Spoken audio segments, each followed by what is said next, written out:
start. Welcome to the last lecture before Christmas. I don't think that there is any info. Are there any questions regarding homework stuff and so on?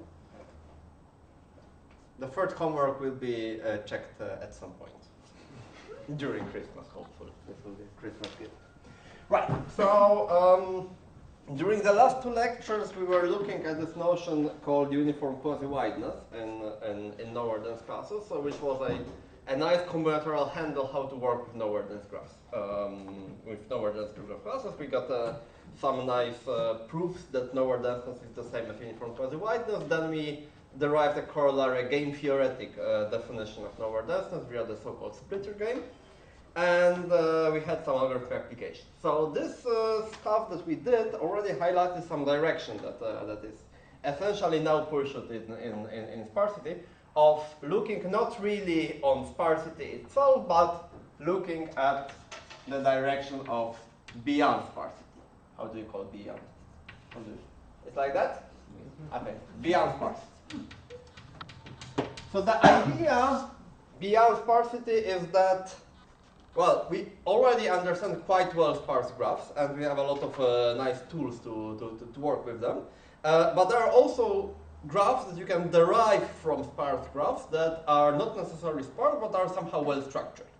So now instead of working with sparse graphs, we would like to work with graphs that are maybe dense, but well structured. And we would like to take the tools and techniques that we got from the sparsity world, yes, and try to generalize them to work with well-structured graphs. Yeah?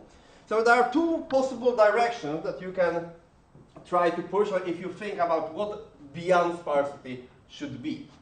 The first direction, which I will call interpretations, hopefully I will not say what is an interpretation, because this is a notion from logic, and I know that you are not that happy with that. The idea here is that you've got sparse graphs, and you've got some means of taking a sparse graph and turning it into a well-structured, possibly dense graph. For instance, we already looked at this operation of taking a graph and turning it into its rth power, where r is an integer. Yes? So this was a graph that is on the same vertex as the original graph, but you put an edge between two vertices if and only if the distance between them in the graph is at most r. So in particular, a star in here is turned into a click in its square, right? So you see that from a sparse graph you can derive a dense graph, but a graph that has a lot of structure, yeah? Because clicks usually have a lot of structure. So now you would like to think about trying to take classes of sparse graphs, apply some, say, combinatorial or logically defined operation that turn them into a possibly dense graphs, and try to think about how tools that you can apply in the sparse world correspond to tools that apply in the dense world. Yeah? And for instance, when we were talking about shrub depth during the last tutorials, this is a notion that was exactly designed for this purpose. Yes? For the purpose of looking at the dense counterpart of tree depth. Right. So this is the idea of interpretation. So this idea of interpretation in particular requires some language, which is called interpretation, of turning sparse classes into dense classes. Another idea, which I will call stability, and this will be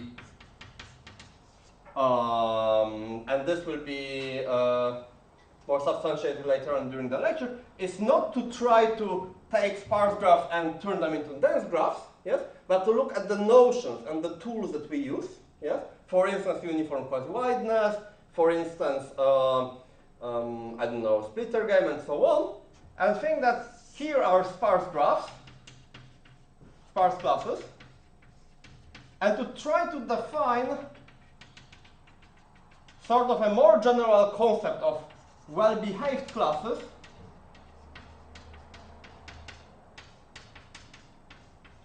in an abstract way by just looking at what kind of tools work here and how we can think about them abstractly, yes, to find some notion of well-behavedness that encompasses lower denseness, for instance. Yes, so to go the abstract way. Yeah? And as we will see today, this notion of stability is actually a notion that seems to capture at least some some techniques that we have in sparse graphs. So today I will speak both about this and this in some sense, but this will be sort of mixed. Yes. So in particular, we have this nice idea of taking a power of a graph, which is like the first technique of turning a sparse graph into a possibly dense graph. So when you think about the stability thing, we define sparse graph classes by exclusion of forbidden obstacles. In our sense, these were large, shallow minors of clicks. Yes? So now the idea would be to define this well-behavedness here by also exclusion of some combinatorial structures in graphs, structures that witness that a graph is complicated in some sense. Yeah? And for this we will use these things that we explored a little bit during the tutorials, I think 2 weeks ago it was, namely ladders, semi-ladders,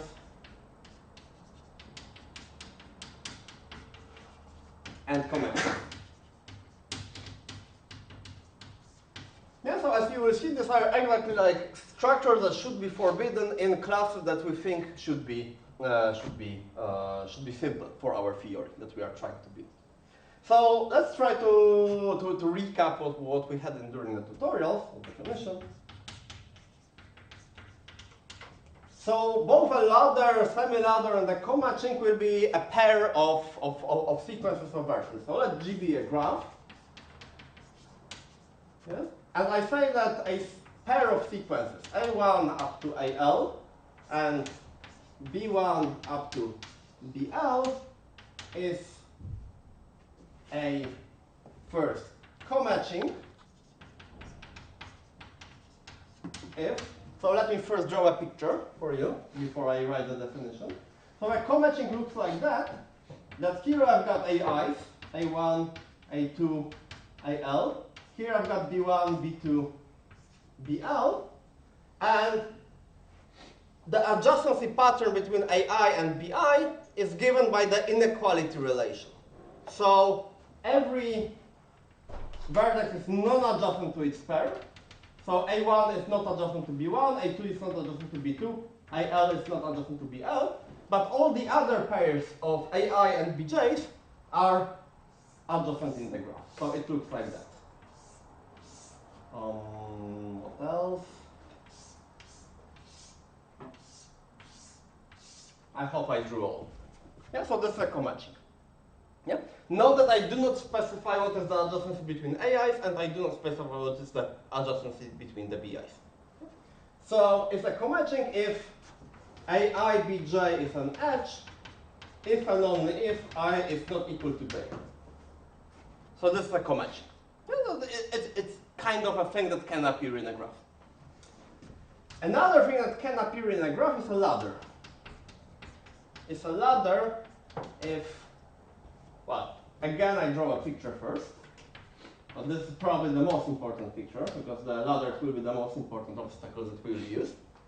And this, while this corresponds to the inequality relation, a ladder corresponds to the order relation. In the following sense, if I have AI, A2, AL, B1, B2, BL, then each AI, say, let's take A3, is not adjacent to all the previous BIs, including his own pair, but is adjacent to all the next ones.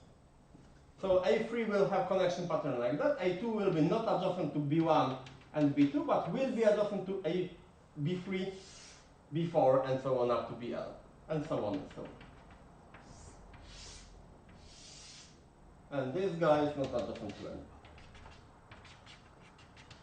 Is it clear? So here I should write that AI Bj is an edge if and only if actually I is, how did I do this? I wrote it like that, I think. Yep. Maybe at some point I will reverse the order, but you see that essentially like reversing the order means reversing A and B and so on. Yeah, so a ladder is quite a robust structure. Yeah. Note that here I wrote a strict inequality. Sometimes you define ladders with a non-strict inequality. It doesn't really matter, because a ladder with a strict inequality contains a ladder with a non-strict inequality of size half. Yes? Because you can just consider these guys as pairs, maybe even -1. Okay, so the third notion that we will use is a semi-ladder. It looks more or less like ladder, but is less restrained. So I will draw it like that. Every AI, A1 up to AL, B1 up to BL, is not adjacent to its own pair, but is adjacent to all the guys that are latent.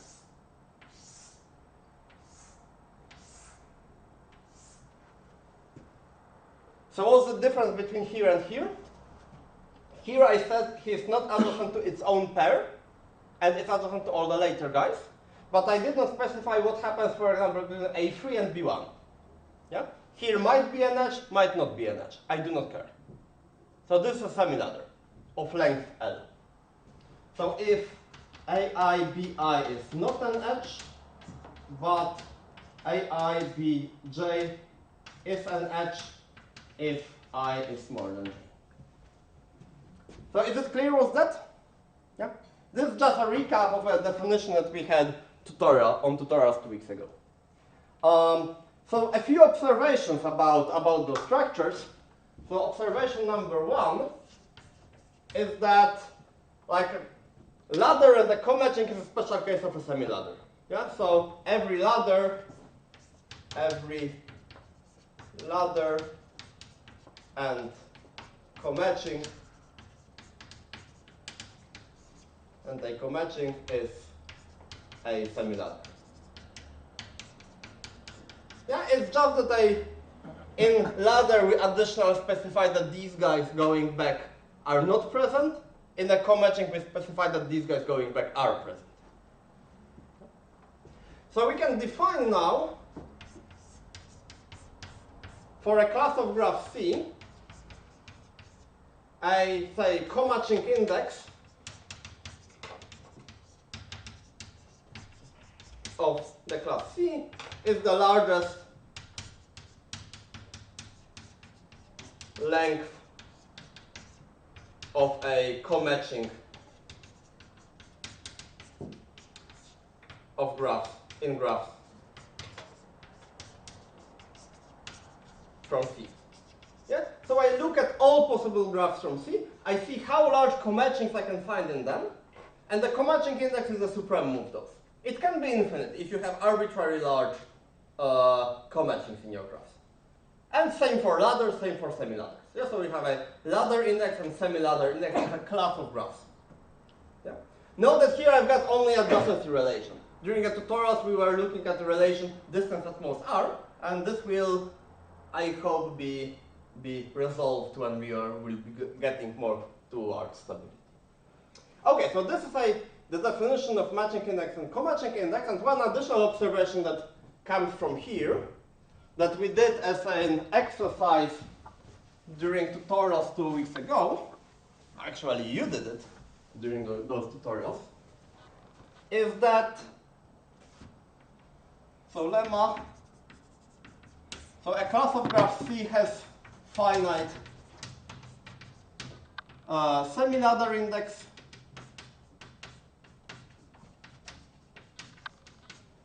if and only if C has a finite ladder index and a finite semi-ladder index.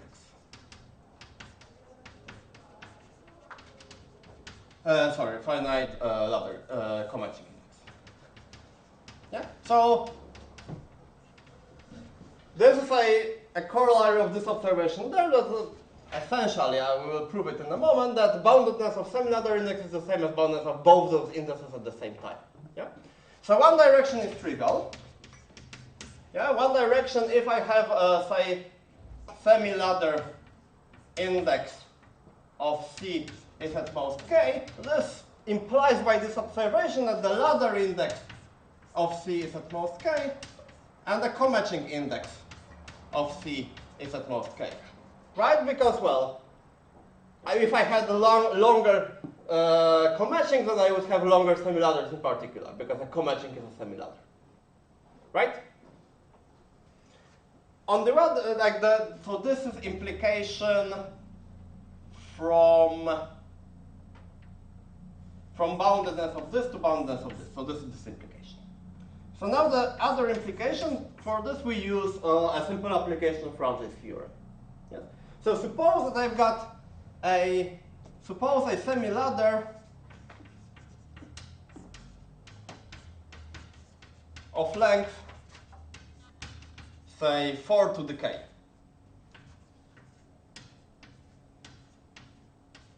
So it looks like that.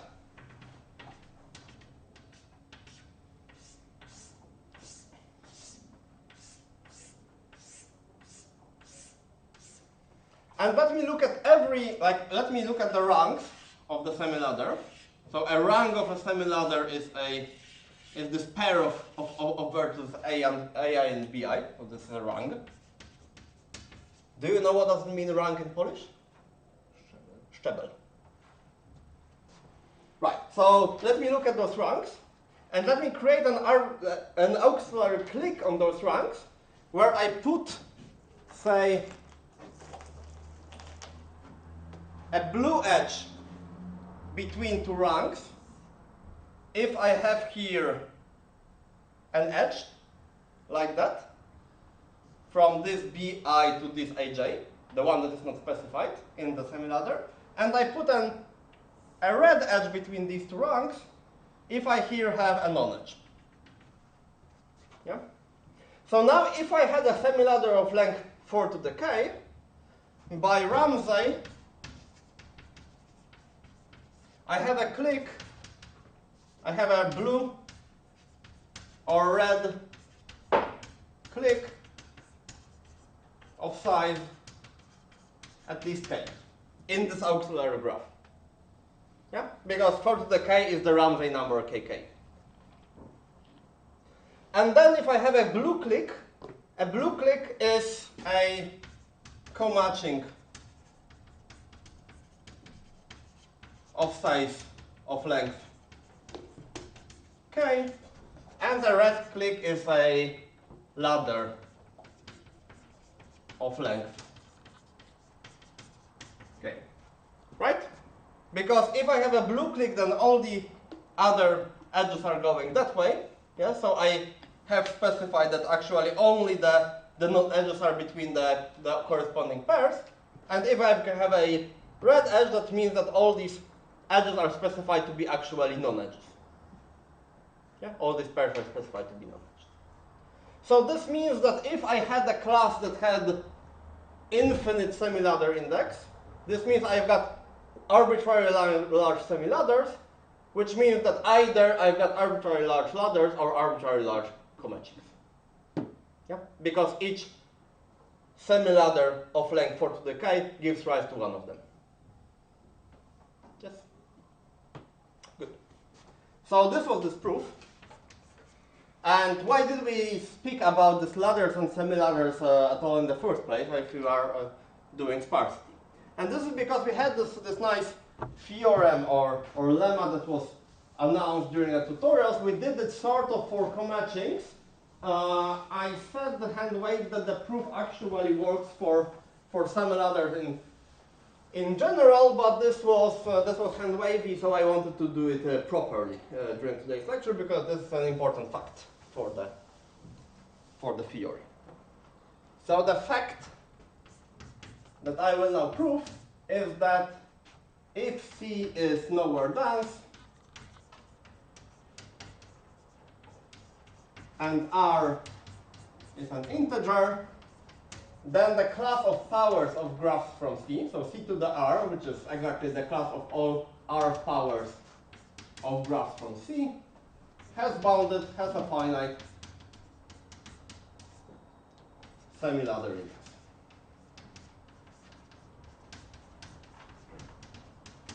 Yeah, so in R powers of graphs from a lower dense class, you will not find arbitrary long semi-ladders, which is equivalent to saying you will not find arbitrary large convections and arbitrary long ladders. Okay. So proof. For this proof, we will use uniform quasi-wideness that I hope that you are already well familiar with after the last 2 weeks. So the idea is that, okay, so suppose I've got a semi-ladder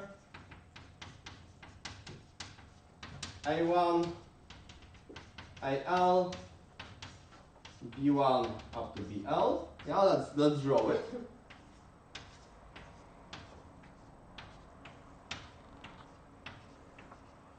Maybe I will not draw it much further.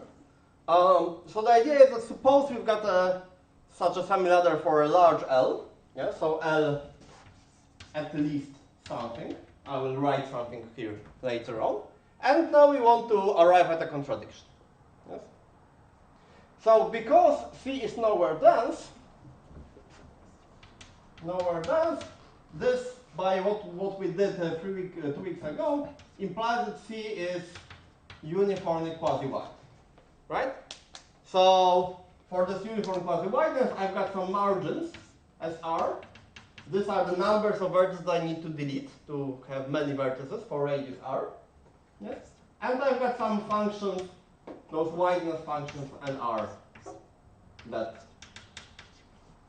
tell me how large set of vertices I need to take in order to find the many vertices that are far from each other after deletion of SR vertices. Yeah. So as usual, what we do in our discussions, if we find a large structure that we want to understand, we hit it with uniform quasi-wideness in order to understand it better. Yeah. So if L is large enough, at least something, then I can find by uniform quasi-wideness, if I look here are the A's. Call this A, this is the set of A1 up to AL. Yes? Then I can hit A with uniform quasi-wideness and find many vertices from A that are far from each other after deletion of a small number of vertices. How far I will apply uniform quasi-wideness for distance to R. So this means that I can find a set S of size at most S to R of vertices such that many vertices here are pairwise far from each other at distance more than 2R from each other after the deletion of S. Yep. So more precisely, if L is at least N to R of blah, then I can find S of size at most S to R and a subset A prime of A of size blah such that A prime is distance to R independent in G minus S. Yes? So I will leave the thing here for this blah, and then I will copy this blah here in order to get the final bound. Yeah? So this is the usual way of thinking. You start with a large thing and then you filter out smaller things. So a nice thing about ladders, semi-ladders, and conventions are that they are actually like self-similar structures. If I take a semi-ladder and I delete one rank of a semi-ladder, I still have a semi-ladder that is one smaller. Yeah? So by doing that, by restricting attention to A prime, yes, I can now work under assumption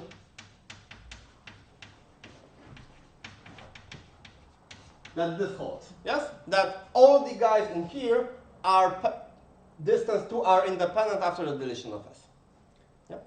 Okay, so let me now move to this board back.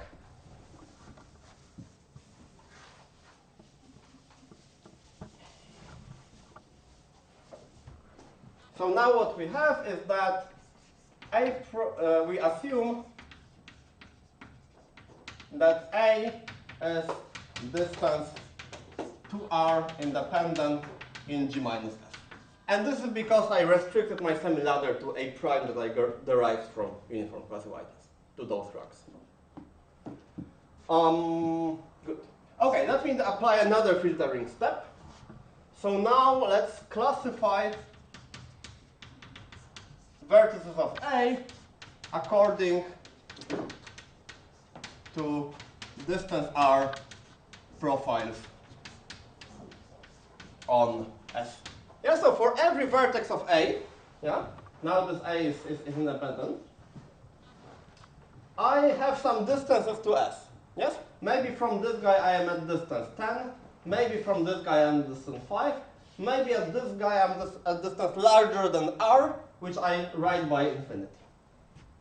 Yeah, so a distance R profile of a vertex from A on S is a vector of distances where everything above R is replaced with infinity. Yep. So how many profiles I have? Well, at most R plus 1 to the power S to R, different profiles. Yeah, because I've got distances 1, 2, 3, 4 up to R and infinity. Which means that if size of A is at least 2 times this power S to R plus 1, then I've got 3 guys, say AI, AJ, AK, with same distance R profile on S. Yes? This is now just pigeonhole principle. Yes? I've got this many different profiles. If A is large enough, more than twice the number of profiles, then I have 3 guys with the same profile. Yeah? So now I want A to be that large, which means that here A prime derived from uniform quasi-Whiteness needs to be this number. And now I put this number here.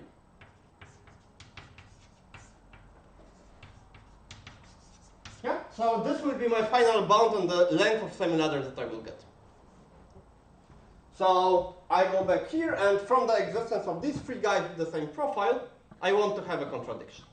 So let's take a closer look. Let's call this guy X, this guy Y, and this guy W. Say I smaller than J smaller than K. So how this looks, I've got here X, Y, and Z. And Z. Yeah? So these are A's. Each of them has a pair to which it is far. I will actually only need this guy. I will call him W. So recall how this works. So this, we wanted this to be a semi-ladder in graph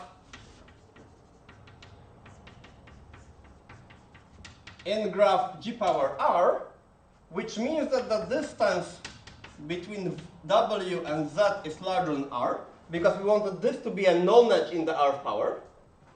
Yes? But we have that the distance between W and X is at most R, and the distance between W and Y is at most R. Because we wanted these to be edges in the R power. Okay? So now observe that I drew just 2 paths of length at most to R, from X to W and from Y to W. But by this filtering step from uniform quasi-Whiteness, we know that X and Y should have been at a distance more than 2R from each other after the deletion of X. So this means that X actually hits one of those paths. Maybe in red, because there we had S in red. So there must be some vertex here, let's call him P, that belongs to S. Yeah? So either this path or that path has a vertex from S. Let's say that this path, just for simplicity. The proof will be now analogous for the other case. Yeah, so then let's say that this path P, Y, W contains a vertex P from S. Yeah? I will now remove this path here. Here I've got vertex P, and this P belongs to the set S. And this is a path of length at most R from Y to W. But now we use the second filtering step. We know that Z and Y have the same distance profile towards S. Yeah? Y is at distance at most R from P, as witnessed by this prefix, which means that here I can find also a path from P to Z such that the length of these two prefixes are the same. Yeah? Because in the profile it is written that Y is at distance, say, 15 from P, and then Z having the same profile also has it written that Z is at distance at most 15 from P. Yeah? But then if these paths have the same length, yeah, and this plus this is at most R, this implies that the distance between Z and W is at most R, because I can go here and here through P. And this is a contradiction, because we wrote this and this.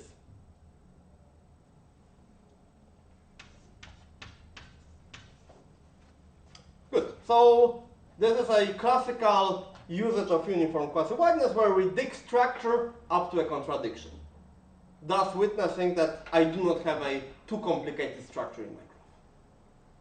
So this in particular means that, yes? Why did we need the existence of X? Where did we need the existence of X? Because for the when I said the symmetry, we needed to say that I've got this path of length 2R going there and back, yes?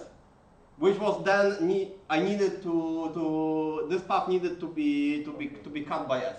Okay. And I said that without loss of generality, S actually hits the part of the path between Y and W. It could have also hit the part of the path between X and W, and then the proof would be symmetric. Yeah, thanks. Good. So we have just proved that in lower dense classes, in powers of lower dense classes, I do not have such structures as semi-ladders, so in particular as long ladders, and I do not have large conjecture. So this suggests that we could use, yeah, I will use this one. This suggests that we can use sort of semi-ladders as forbidden structures for our theory of well-behaved dense graphs. Yeah? Using semi-ladders actually is not the best idea, because apart from taking a graph and taking its R power, you also have another very simple way of taking a sparse graph and turning it into a dense graph. Namely, take a graph and turn it into its complement. So this is a graph on the same vertex set where you put an edge if and only if UV was not an edge. So UV is an edge of the complement if and only if UV was not an edge of the original graph. Yeah, so you just flip the adjacency relation in your graph. Yeah? So in this way, of course, you take a sparse graph and you turn it into a very dense graph. But the structure is essentially maintained, yeah? It's just that I replace naming that these guys are adjacent with naming that they are not adjacent. So complements of sparse graphs should be also well behaved in our sense. But of course, a complement of a sparse graph being a matching is a co-matching. Yeah? So complements of sparse graphs, such as matchings, have unbounded co-matching index. Yeah? But they actually have bounded ladder index, right? So the idea for the theory that we would try to build above nowhere denseness is to use ladder index and exclusion of long ladders as a definition of being well behaved. Yeah? So let me write it down. Idea, a class, say, of graph C is well behaved maybe I will not write it here well behaved, but say graph theoretically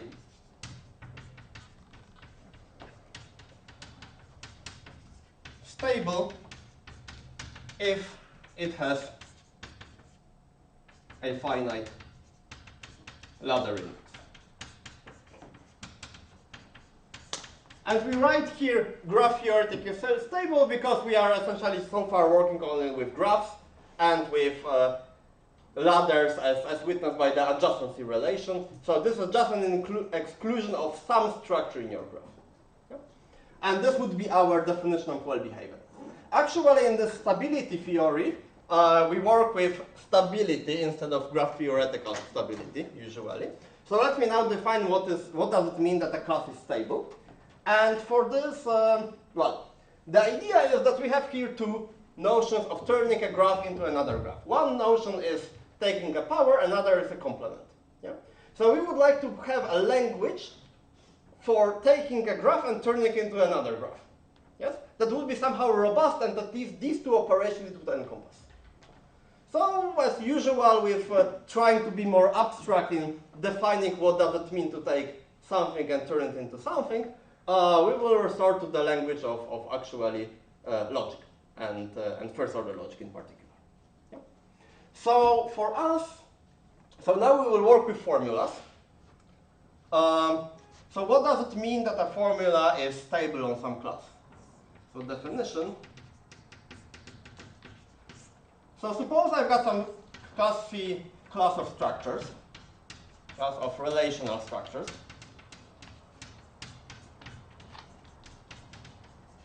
If you don't like relational structures, just think graphs. Yes. Over some signature sigma. So in graphs, this would be a signature consisting of one relation, are they adjacent? Yes. And then I will say that, okay, and let me take some formula phi, which takes some tuple of variables and a tuple of variables. Yeah, so this is a set of variables, this is a set of variables. In our case, usually this will be just one variable. Yes? So think of that as a formula that in the simplest case just states a relation between a pair of vertices, but it may have a relation between a tuple of vertices and a tuple of vertices. So this is a formula in the vocabulary of my class of structures. Yes? So a ladder, a phi ladder, is a pair of sequences, as we had, A1 up to AL. Okay, so let A be a structure from C. So these are just, let's say, in the simplest case, these are just vertices in my graph, or elements of my structure. Yes, if say X is a pair of variables, this will be pairs of vertices, for instance. Yeah. And B1 up to BL are evaluations of variables from Y. Yes. So a phi ladder is a pair of subsequences such that, well, exactly as we had on this board there. Yes, so phi is true, AI, Bj. Phi is true between AI and Bj in A, which we write by this, like that, if and only if I is smaller than J. Yeah? So this means a ladder for a formula phi.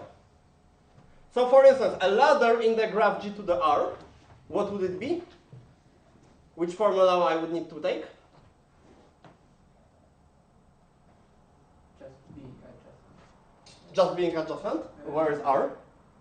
Oh, Distance up. yes. Distance at most R, yes. So, okay, let me remove this.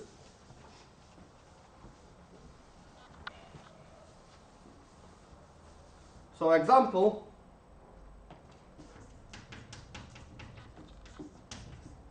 is that a ladder in the graph G to the R, a combinatorial ladder, graph theoretical ladder in G to the R, is a delta R ladder in G where this delta r, this is a first order formula that just states that the distance between x and y is at most r. And this is this easy formula that says there is a path. So there is a first vertex, there is a second vertex, and so on. Yeah. On the other hand, this is example 1. So example 2. So what would be a ladder in the complement of a graph? Which formula I will need to write?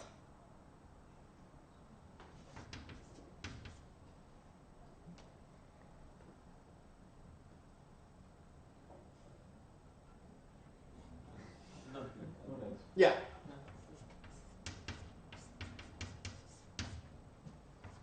So a ladder in the complement of a graph theoretical ladder in the complement of a graph would be a ladder in the logical sense in the graph, but for the formula, these guys are not adjacent. Yeah, there is no edge between x and y. And so this is a way of saying what does it mean a ladder for a definable relation between two vertices. Yes, rather than just adjacency. So then I say definition that a class of structures C is stable if every first order formula has a finite ladder index on C. Where ladder index of a formula you define the same way as we usually do. Yeah, you look at all possible structures from C, you look at all possible ladders that you can define using this formula phi, yes, and you take a supremum out of them. Yes? So this in another way means that C is stable for every fixed formula. Yes? There is a finite bound on the length of phi ladders that you can find in the structure from C. Yeah? So ladders, in a sense, they define orders. So you can think of it, if you are from more logical background, that a class of structures is stable if you cannot define in first order logic arbitrarily long linear orders in your structures. Yeah? It's also sometimes called that C has the order property, in the sense that you cannot have long orders definable using first order logic. Okay, so this is the definition of stability. We will not delve further into this definition of stability. I just wanted to show it because this is a natural generalization of what we did with those semi-ladders. And this is the direction in which we would like to push sparsity at this point in the research. So this idea of looking at stability, this comes actually from the field of model theory. If you know a little bit about logic, you probably stumbled upon this field of research. So model theory is a branch of mathematics that discusses, that studies logical models of logical theories, say rational numbers or graphs, infinite graphs, and so on. Usually you work there with infinite models. Yes? So models, say, of some large cardinality given by some large cardinal, and you try to analyze their structure. And stability theory, in sort of this sense, was defined there in the 70s by Morley and Shala. And it is an active field of research in model theory, where usually you think about not defining orders of large length in those theories, well, say, of length that is infinite. Yes. So in this theory, you have a lot of results on stability methods. So it turns out that from this idea of not defining arbitrary long linear orders, you can derive a lot of other structural tools for analyzing logical theories or models that are stable. Yes? And this theory of stability, we tried to look into it. It is difficult to read those papers, actually, because it's a completely different language and quite complicated in the logical level. But it turns out that they have a lot of different characterization of the stability, And the situation vaguely resembles the techniques and the tools that we have in Sparsity. So this stability is like a definition via exclusion of forbidden structures.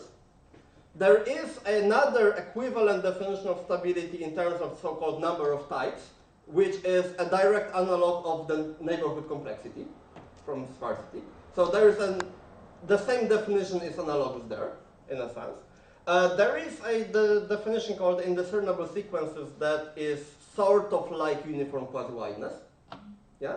So essentially, it seems that the stability is the right, more general, abstract setting in which you can look at graphs and maybe many of the tools and proof techniques that we have in sparsity can be ported to stability.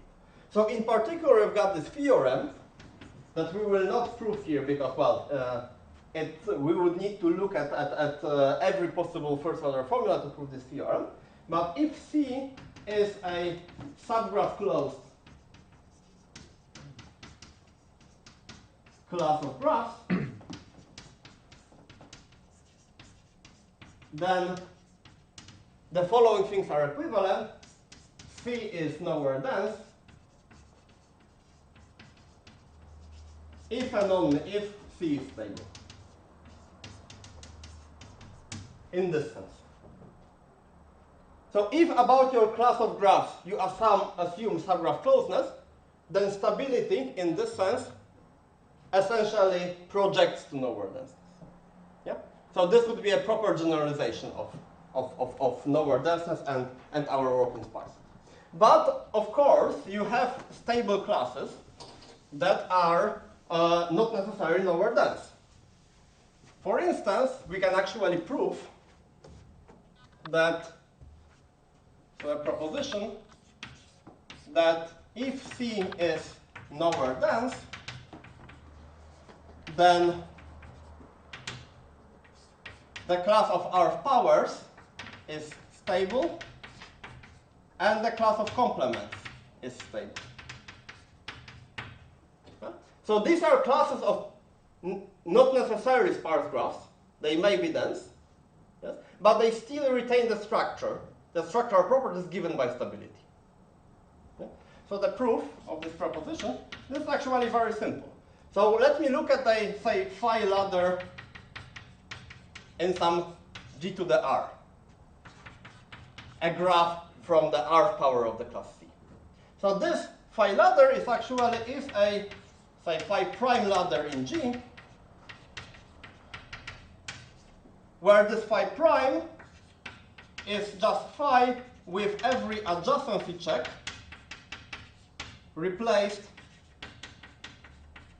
with this formula stating that the distance is at most r. Yeah? Because if I want to check whether two vertices in G to the r are adjacent in this formula phi, this is equivalent to checking in the graph G whether their distance is most r. Yeah? So the ladder index of formula phi on C to the r will be bounded by the ladder index of this phi prime. So if this is finite, then this is finite as well. Yeah? And same for the complement. Yes? Do we need this condition about subgraph closed classes? Yes. So we need this condition. Well, this actually shows that we need this condition. Yeah? For the implication from right to left. This class, C to the R, is stable, but it's not nowhere dense. Okay. Yeah? But the class C to the R, this is a good question, the class C to the R is not closed undertaking subgraphs. Yeah? Because it contains large cliques. If it was, then you contain all the possible graphs. Good. Okay, so this is what I wanted to say about stability. This is what I wanted to say about stability. And now I would like to show you one particular example of how you use the stability, this graph theoretical stability. So we will not work with logic anymore. This graph theoretical stability to get some nice combinatorial results about graphs. And this result will be about, okay, maybe I can remove this. About something called that some of you might have already seen this week about Alleles final conjecture.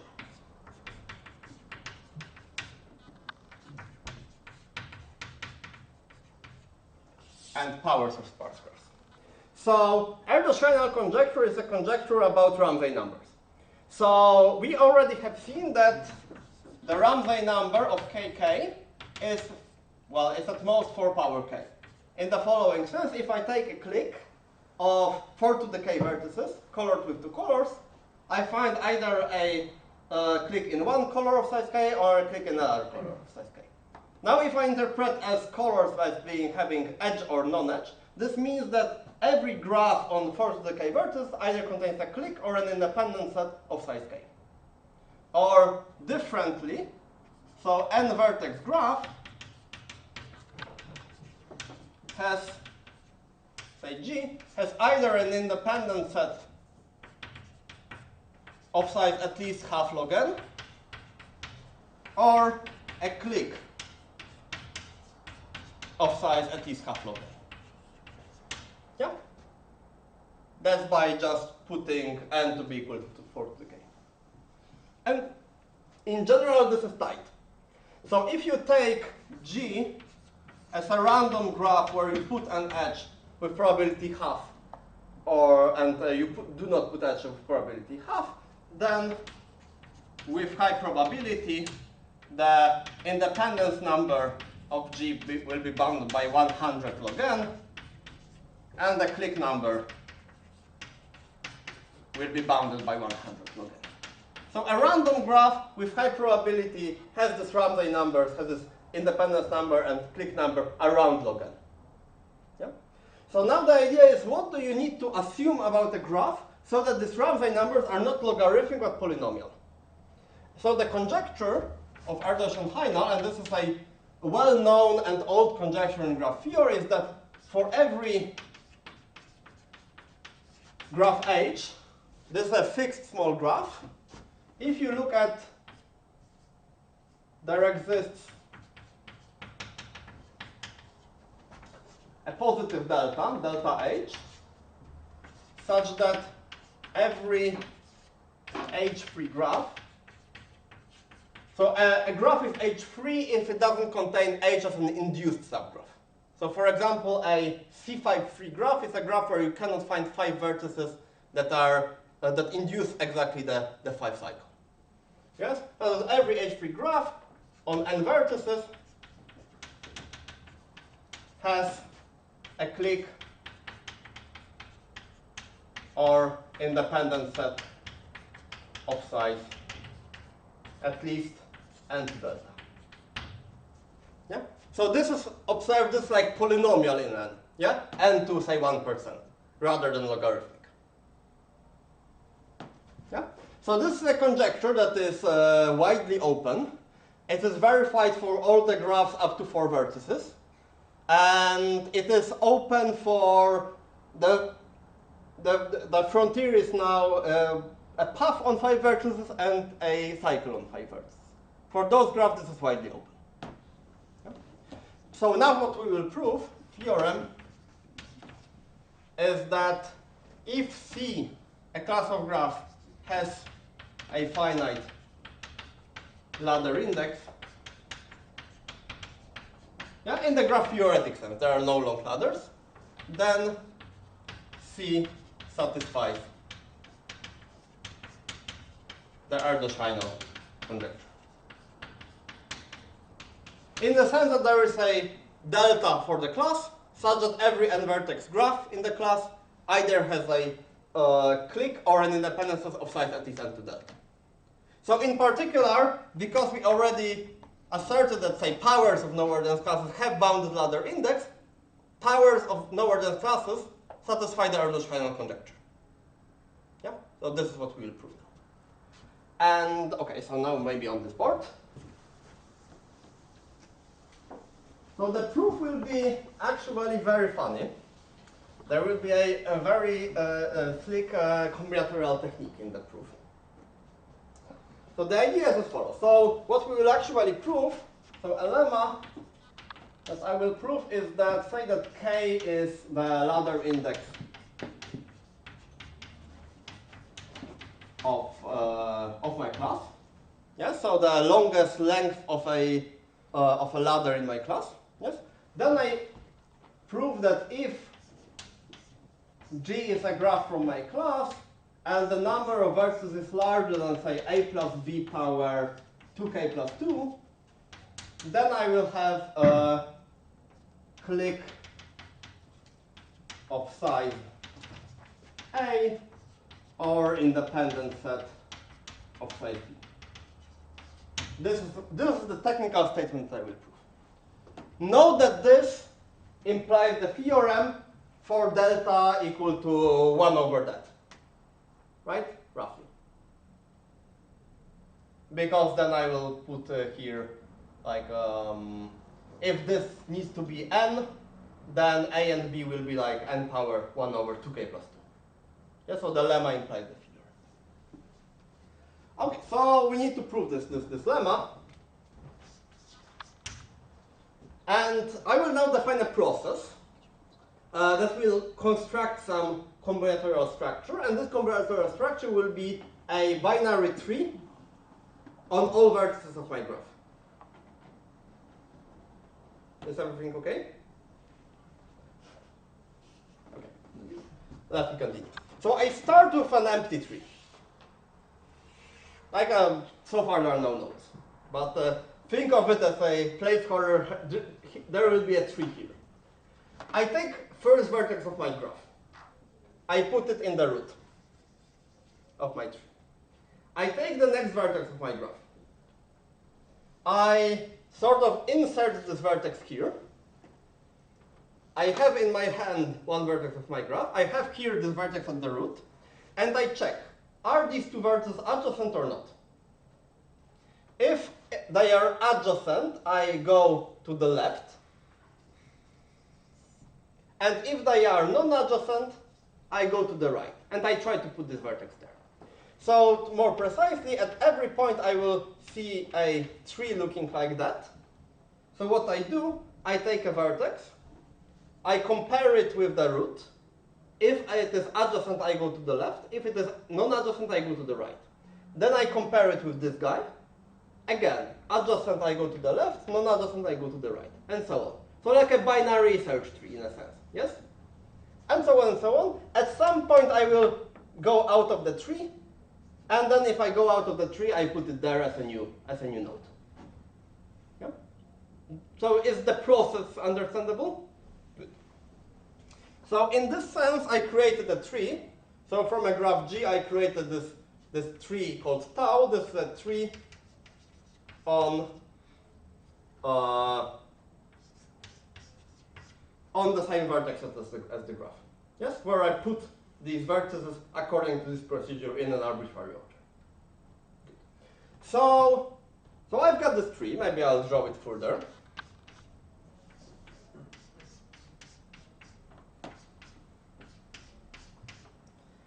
Okay, so what would happen?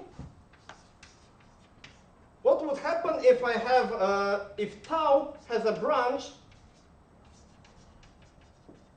with at least a turns to the left? So suppose that in my tree I've got a branch looking like that, where I was going to the left 8 times at least. Then let me look at these places where I was going to the left. Maybe this was this place where I was going to the left, then this place, this place, this place, this place, this place. There are 8 of them. Yeah? Then observe that when I was inserting this vertex, it was decided that it is adjacent to this guy. When I was inserting this vertex, it was decided that it is adjacent both to this guy and that guy. Yeah? And so on and so on. So, if it has a branch with A turns to the left, then I've got a clique of size A. Right? So, there is a dual observation. If tau has a branch with at least b turns to the right,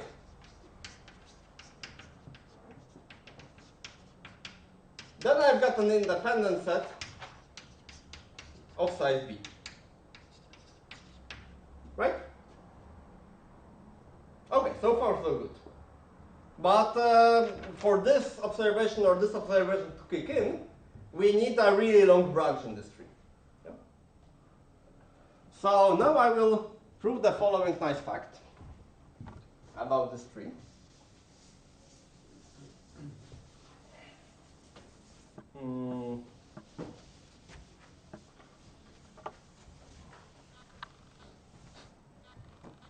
So if I have this tree, and I've got some path in this tree from the root to some leaf, so say that this is a path P, so let me say that alternation of this path P is, well, the number of blocks, well, of, say, alternations of blocks of left-right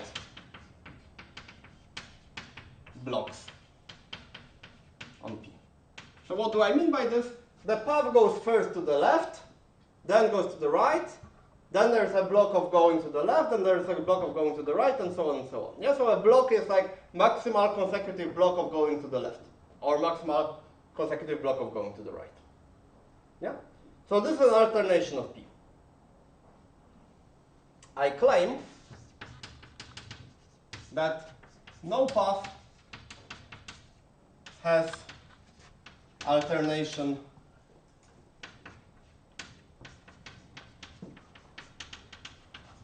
at least to k plus 1. So all the paths have alternation at most to k plus 1. Okay, so why? Suppose I've got such a path with alternation to k plus 2. Let me look at the terms.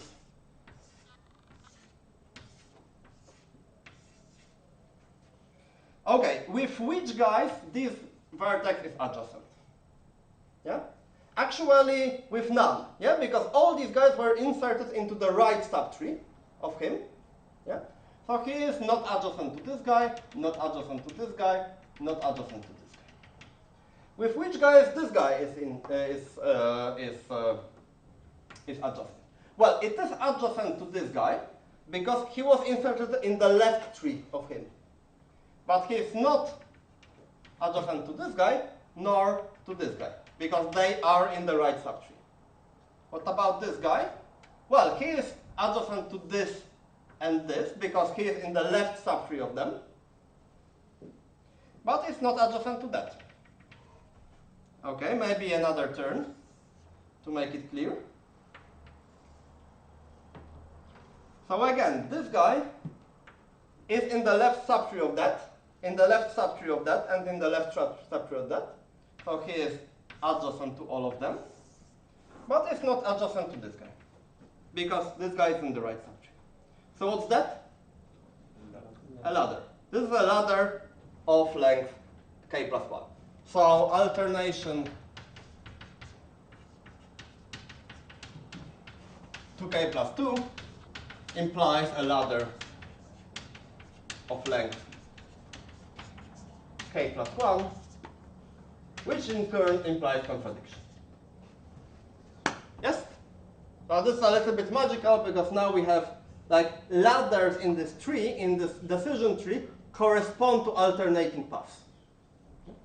So now the finishing line is that claim is that a tree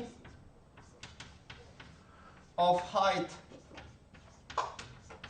say smaller than h, maybe not of height, but of size smaller than h, and alternation rank smaller than t. Alternation rank is the largest alternation of a path in a tree. Okay? Have size at most h to the t. This is what I will prove. So why so? So how a path, how a node looks like in a tree where the alternation rank is bounded. Yeah? If I have a tree here, and I have any node, every node can be uniquely described by the sequence of going to the left, going to the right, going to the left, going to the right, going to the left, and so on. Yeah? Sorry. A tree of height at most h and alternation rank at most t has size at most z. This is what I want. Yeah? So this sequence has length. So this is a sequence, say left, left, left, right, right, left, left, right, right, right, left. This is a sequence of length h, which has only at most less than t alternations. Yes, this is at most smaller than h and at most t alternations. How many such sequences are there? To choose such a sequence, I need to take a set of h elements, yes, and decide where will be the alternations. Yes? Maybe here there will be an alternation, maybe here there will be an alternation, maybe here. Actually, I will choose t places because the last one will decide where the sequence will stop. Yeah, because here I have smaller than h. So every sequence like that can be described by a choice of at most t elements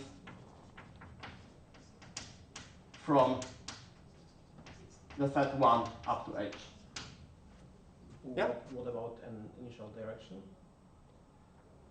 I can think about the initial direction as saying alternation at the step 0. Yes, but then don't we need another one? So I don't think so. It depends how you define alternation. Okay, maybe to make you happy, I will write here ×2 for the choice of the initial thing. Mm-hmm. Yes, and then I will write here 2 as well. Are you now happy? I am. Yeah, I think it doesn't matter for the asymptotics. Yeah? But if you in the notes you will see you can define this alternation. There are some minor technicalities so that you actually do not have these 2 here and so on. In a sense you think that the sequence starts with R essentially, and if you see an L in the beginning, it is like an alternation at the 0 point. So, but it doesn't matter. It only matters for the constants. Okay? So this means that the number of such sequences, yes, is maybe I write here is at most h choose 0 plus h choose 1 plus and so on plus h choose t, which is bounded by h to the t. Can easily choose. Times 2. Okay, so now we are essentially happy with that. Because we have proved that our tree has alternation rank at most 2k plus 1. Yeah? So, from the alternation rank at most 2k plus 1, yes, I get that if my number of vertices was larger than this a plus b power 2k plus 2, this means that I have a branch of length at least a plus b. Yeah? Because if all the branches, if the height of the tree was smaller than a plus b, then by this lemma I could not fit all the vertices of my graph there. Yeah? But if I have a branch of length a plus b, this means that on this branch I have either a left turns or b right turns. And both of these outcomes make me happy. Yeah?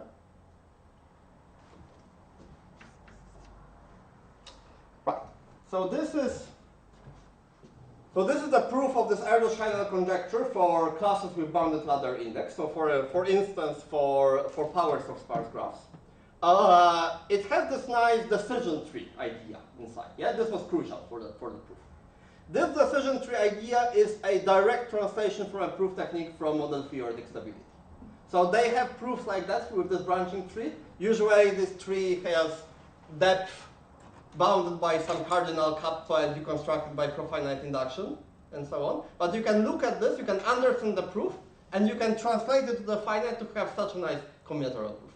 Yeah? So this is how this proof was derived. Good.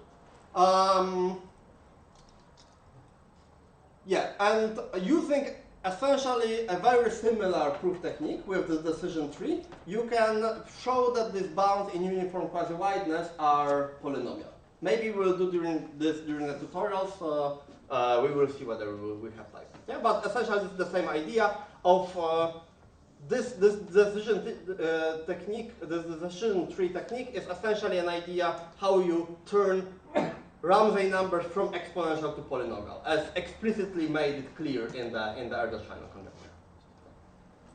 Good. So this was that, and now for the remainder of the lecture, I want to turn to a sort of a new topic, namely of looking at sparse graphs and structural properties of sparse graphs via set systems that are sort of associated with those graphs. So what is a set system? I hope that you can essentially guess what is a set system. So a set system, also called a hypergraph, but I will use the notation of set system because I think that the name hypergraph is sort of lame. So a set system consists of a universe, yes, and a family of subsets of this universe. That's it. Yeah, so you've got some elements in your universe, and maybe this is one set in your set system, maybe this is another set in your set system, maybe here you've got one element set, maybe you also have an empty set that I cannot really draw. Yeah? So this is just a set system. So some examples. Note that in this definition, I did not say that the ground set U, or the universe U, is finite. It may be infinite, but usually we will work with finite set systems. But for infinite set systems, for instance, you can have nice geometric set systems. For instance, U is, say, the Euclidean plane, and say F is the set of all half planes. Yeah, so in this plane, a half plane looks like that. So you have all the sets described by saying a line and one side of the line. This is an example set system where the ground set is infinite. Another one that we will actually be more interested in are the set systems that can be associated with graphs. Yeah? So say that G is a graph, and say R is an integer, as usual during this course. Then I can think about the set system of all the balls of radius R in G. So this is a set system where the ground set consists of all the vertices of my graph, yes? While the sets in my set system are all the radius R balls. So for every vertex U, I take its distance R neighborhood, so a ball of radius R around it, and I put it into my set system. Yeah? So this is the set system of radius R balls. Yeah. So we did a lot of stuff on distance R dominating set, distance R independent set, and so on, and we always thought about those balls as sort of important objects. So now the idea is to abstract away the graph, think about the set system, derive some structural properties of the set system, and use only those structural properties to get some combinatorial or algorithmic results about the initial graph. So for these set systems, we need to also have some notion of measuring the structural properties of them. Yeah? So we need to have some measures of well-behavedness of set system. And this is what we will define now. So we will start with a very simple measure, let's say, that will be tightly related, as we will see, with those ladder indices. just to tie down the two topics of today's lecture. So first of all, for a set system, say, if I have a set system UF, yes, universe and the family, and I have some subset of vertices A, I can define an induced set system, a set system induced by A in F. I will call it F of A, and this is a family that consists of all the intersections with A.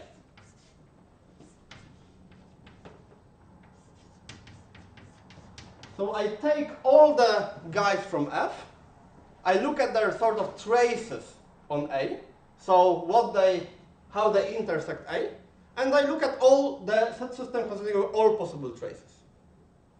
Yeah? So this is a set system induced by A. So I will now define. So I will call it order dimension of a set system UF is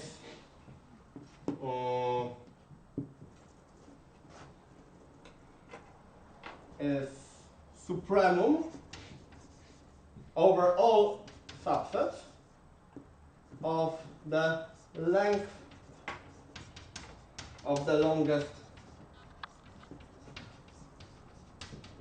chain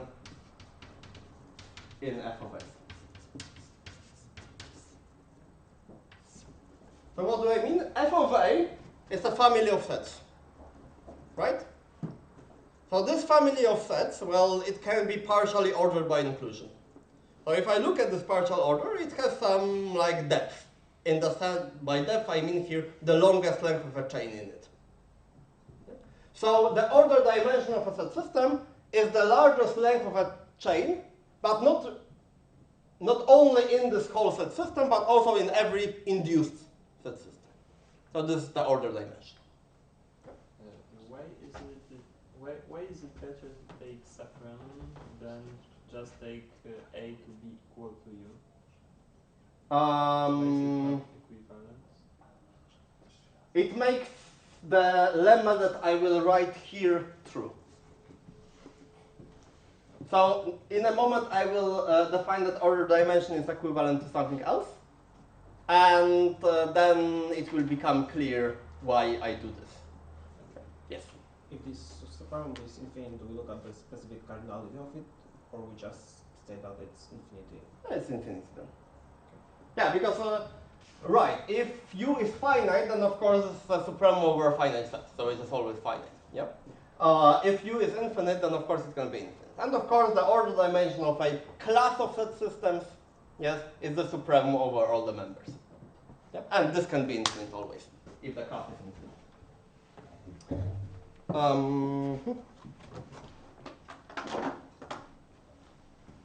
Good.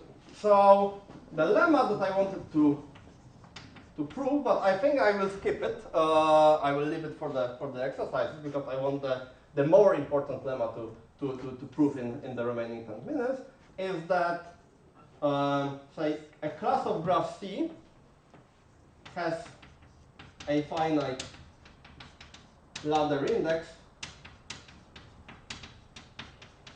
if and only if the class of all the balls of radius 1 in C has a finite order dimension. So in a sense, long chains in induced subset systems, in induced set systems, correspond exactly to ladders in graphs. Yeah? Okay.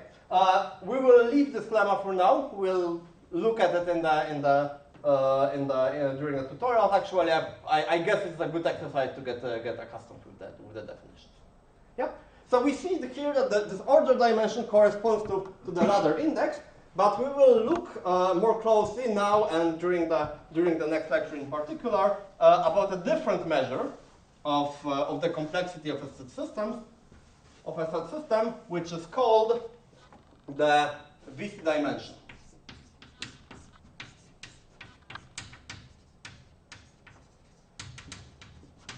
of a set system UF. So VC comes from two surnames, Wapnik and Kis. These were two Soviet mathematicians that came up with this idea in the 60s, I think, to analyze exactly the structural properties of such systems from the point of view of learning theory.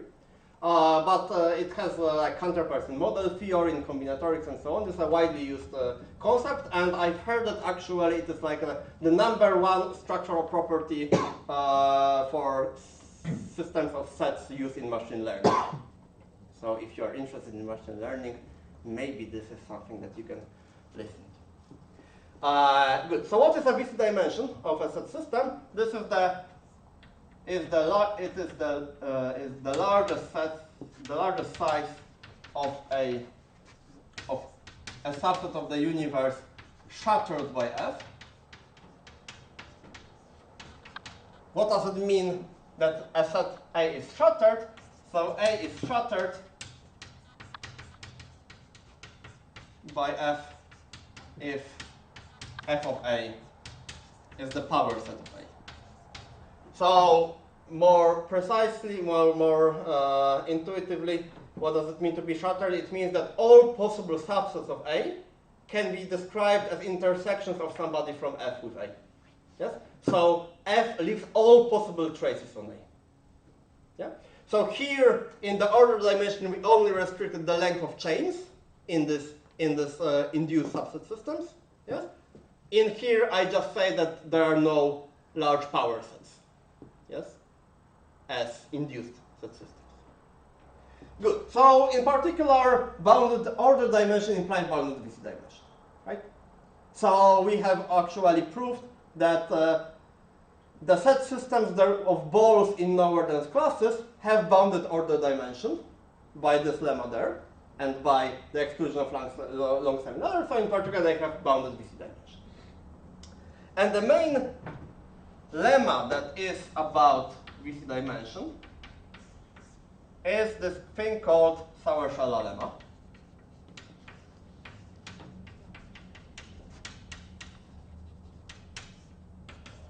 And I hope that in the remaining, how many minutes?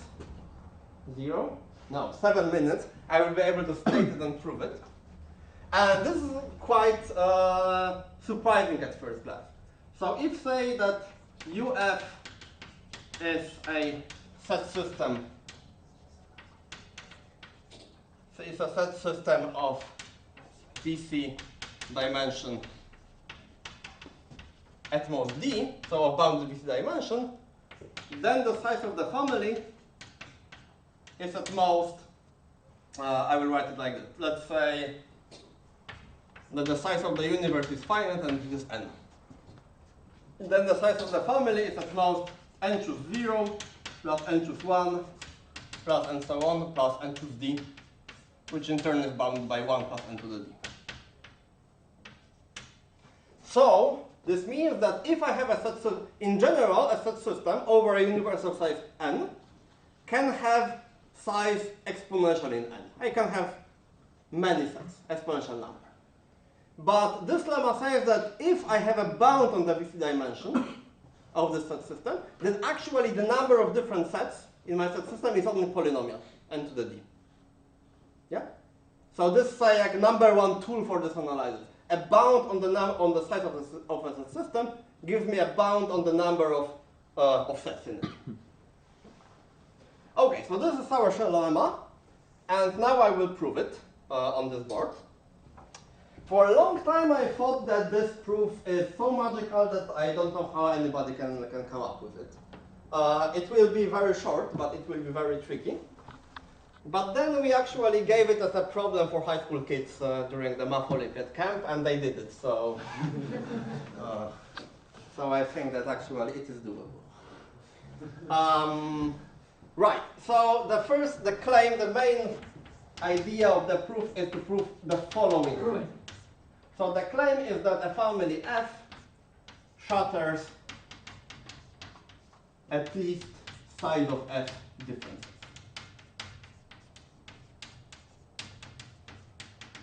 So I will not think for now about the size of a shattered set. I will think about how many different sets a family can shatter, will shatter. And the claim is that if I have a family F, then it shatters at least as many different sets as it has cardinality. Observe that now this claim implies the statement of the lemma. Yeah? Because this is the number of sets of size at most d. Yeah? So if my family would be larger than this, then necessarily it would need to shatter more than this number of sets. So at least one set of size d plus 1. Yeah? So from this claim, this will hold. Okay. So how do we prove this claim? We prove it by induction on F, on the size of F. Yeah? So base case, what happens if F has size 1? It consists of only one set. I should say that it shatters at least one set. What set is shattered by a family of size 1? Empty. Yeah, F shatters empty set. Yeah? Always, any family that is non-empty shatters an empty set. Okay, so now we assume that F is of size at least 2. Yeah, so what happens? What happens is that if my family consists of at least 2 different sets, then I have some element, say, x. So there exists an element x in the universe, such that it is in some set and it is not in some set. Yeah, so x belongs to some f1 and x doesn't belong to some f2 from f. Yeah, so there is some distinguishing. So let's say that x are sets that contain this element x, and say y are sets, of course, from f that do not contain. Yeah, so I split my family f, yes, into 2 subfamilies, those that contain x and those that do not contain x. And of course, because of the choice of f, both of these families are smaller.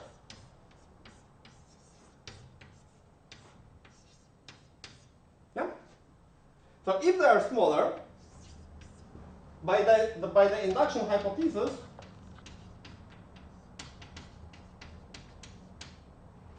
x shatters at least its size sets, and the same for y.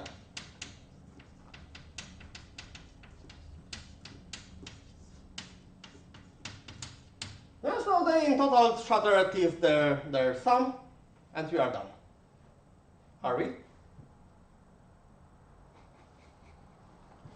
No, they can share the same. Yeah. So this will be an easy thing. If x shattered at least this number of sets, this y shattered at least this number of sets, then say their union shatters at least the sum. But one set can be shattered by both, and it would be double counted in this summing. Yeah? So this we need to fix. And this I can fix here. So suppose some set A is shattered by both x and y. Yeah, and it is double counted in this summing. So first observation is that my favorite element x cannot be in A. Yeah, because if x was in A, then well, x could not shatter A because well, all these guys from x contain x, contain the small x. Yeah, so I could not get as traces on A any sets that do not contain x. Yeah, and the same for y actually. So this is the observation. So in particular, this means also that x does not shatter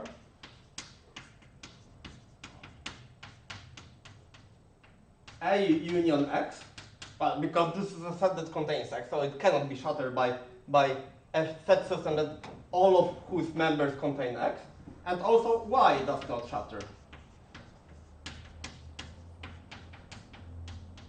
A union X.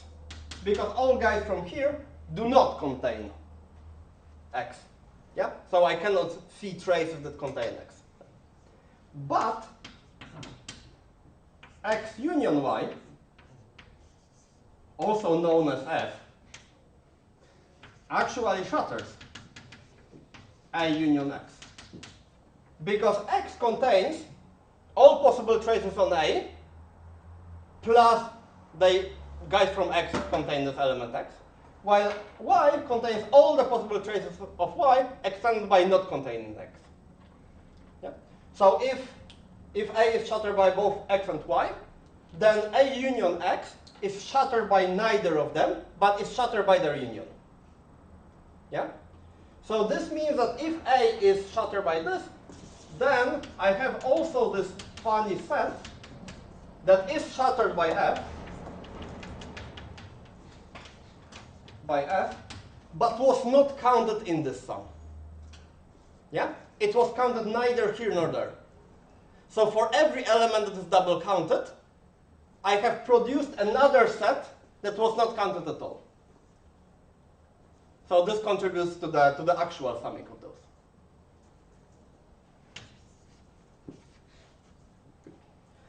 Okay, so we have finished the proof, and I'm already 2 minutes after the time.